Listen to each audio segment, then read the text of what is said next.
নমস্কার বন্ধুরা, আজকে আপনাদের ছোলা ডালের পরোটা বানিয়ে দেখাবো। কীভাবে বানাবো আপনারা আমার সাথে থাকুন। প্রথমে ছোলা ডালটাকে ঠিক করে ধুয়ে প্রেসার কুকারে পরিমাণ মতো লবণ হলুদ দিয়ে সিদ্ধ হতে দিয়ে দেবো। 6 বার সিটি দিবে, খোলেই সিদ্ধ হয়ে যাবে। এখানে আমি আটা নিয়েছি, কালো জিরা দেবো, পরিমাণ মতো লবণ দেবো, তেল দেবো, আটা ঠিক করে মাখিয়ে নেবো। আটা মাখা হয়ে গেছে।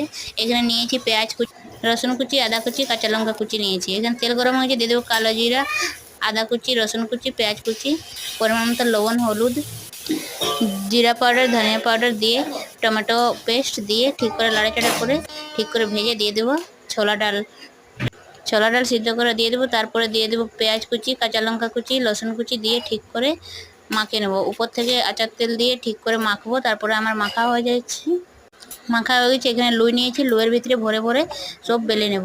এইভাবে সব আমি রুটি বেলে নেব। তাই গরম হয়েছে, বেলে রাখা রুটি দিয়ে দেবো। ঠিক করে রুটিটা সেঁকে নেবো তেল দিয়ে। আমার রুটি সেঁকা হয়েছে, অনেক সুন্দর হয়েছে।